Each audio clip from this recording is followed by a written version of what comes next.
depois de aplicar o centro de inversão? Na posição mais X, na posição oposta. E esse que era X, que é esse o rosinha aqui clarinho, foi para a posição menos X. E assim acontece para os outros. Esse que estava na posição mais Z foi para a posição menos Z. E esse que estava na posição menos Z foi para a posição mais Z. É a definição do centro de inversão. Colocar ele em relação ao ponto de inversão, colocar ele na posição oposta, tá? É essa operação de centro de inversão. Às vezes, fazer essa operação, visualizar o centro de inversão, é um pouco difícil. E existe um artifício que é a combinação de duas operações que a gente já viu, que é colocar duas equivalências. Por exemplo, eu posso fazer um giro C2, vou aplicar aqui um C2, tá vendo? Nesse eixo aqui passa um eixo no eixo Z, que é o eixo que está para cima, vou chamar esse de eixo Z. Eu aplico esse eixo, eu aplico um C2, tá? Depois que eu apliquei um C2, eu aplico um σH. Aplicar um C2 seguido de um σH é a mesma coisa de aplicar a mesma coisa de fazer a operação do centro de inversão. Então, eu quero verificar se aquela molécula tem ou não centro de inversão. Por que eu faço? Se eu não consigo aplicar a definição do centro de inversão, porque, sei lá, foi ruim de compreender, a dica é: faz um C2 primeiro e depois um σH. Se a molécula parecer a mesma, né, manter aquela identidade, ela vai ter centro de inversão. Manter identidade não, manter a aparência. Deixa eu voltar para o slide aqui que eu já tinha iniciado uma fala. Aí tem que tomar cuidado quando a gente for avaliar se a molécula tem centro de inversão. Porque tem um monte de molécula aí que parece que tem centro de inversão, mas na verdade ela não tem. Como essa daqui, o pentacloreto de fósforo, que a gente já viu. Vamos supor, supondo que aqui o fósforo seja um centro de inversão, vamos supor que esse cloro aqui que está circulado está na posição X. Se eu aplicar o centro de inversão, ele vai para a posição menos X. Note que depois que eu apliquei o centro de inversão, caso ele tivesse, essa molécula é diferente dessa. Então, aqui não tem centro de inversão. Lembra da definição de simetria? A molécula tem que manter a aparência, tem que parecer que é igual antes da operação.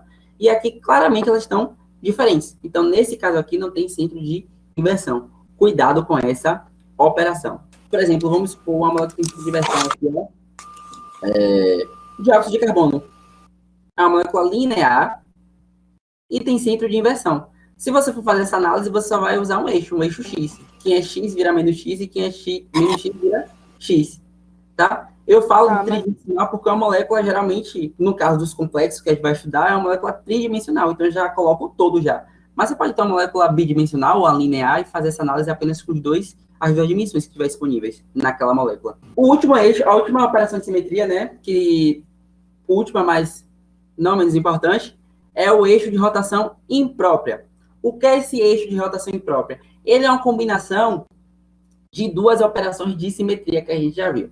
A primeira operação é uma operação de rotação, uma operação CN. A ordem desse SN aqui, tá vendo? Vai depender da primeira rotação que você fez. Então, aqui o caso do metano. Eu apliquei um C4. Note que ele não tem, o metano não tem o eixo C4. Tá vendo? Se eu realizar aqui um C4, ele não fica igual como ele estava antes. Ele muda. Então, o metano não tem C4. Mas eu fiz um C4, que é o passo a passo para fazer esse eixo de rotação imprópria. Depois de fazer essa rotação CN, eu vou aplicar um σH, que é uma reflexão perpendicular a essa rotação. Note que a rotação foi aqui nesse eixo, e esse plano é perpendicular. Após eu fazer essa operação de σH, essa reflexão com o plano perpendicular a esse eixo, eu tenho uma reflexão da molécula. E aí, quando eu faço a reflexão da molécula, eu tenho uma molécula com a mesma aparência da inicial.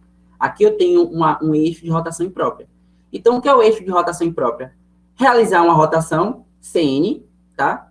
E depois fazer uma reflexão σH. E essa ordem do S, né, que o eixo de rotação imprópria tem esse símbolo SN, essa ordem depende da ordem da rotação que fez anteriormente. Lembrando que as moléculas não têm essas operações parciais. O metano não tem eixo de rotação C4 nem tem plano sigma H. Mas depois de fazer um C4 e um sigma H, tem o eixo de rotação imprópria. É uma combinação de operações que resulta na molécula com a aparência da inicial. Tá, já viu todas as operações de simetria, tá, que vocês tinham que ver.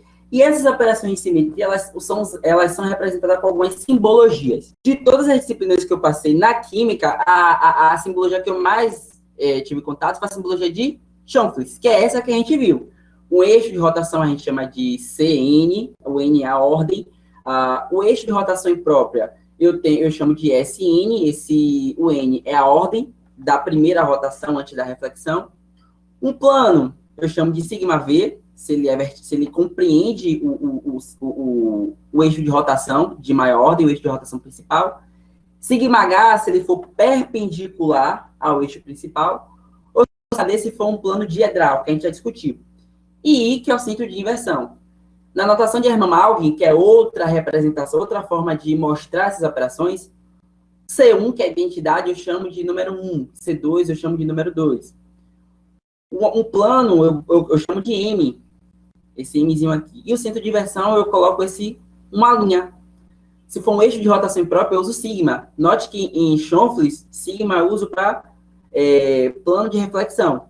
Em Hermann-Malvin, eu uso esse Mzinho. Só ressalto que onde eu tive contato, a mais usada foi a de Schonfeld, tá? Mas existem essas duas mais utilizadas para as operações de simetria. Como é que isso é aplicado para eu fazer conclusões de orbitais, conclusões de espectroscopia? Essas moléculas, elas são agrupadas, né? E essa parte desse conteúdo, a gente chega no tópico, que são os grupos de pontos. Vamos supor, existem moléculas que apresentam operações de simetria semelhantes, e elas se agrupam, né?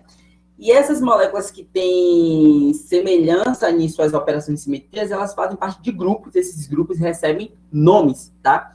E esses grupos, é feito um tratamento matemático sobre essas operações desses grupos, e a partir desse tratamento matemático que é feito sobre essas operações desses determinados grupos, é feita as inferências da espectroscopia, dos orbitais moleculares, na difratometria de raio-x. A gente não vai fazer esse tratamento matemático, a gente não tem tempo para fazer isso tudo, é uma coisa bem trabalhosa.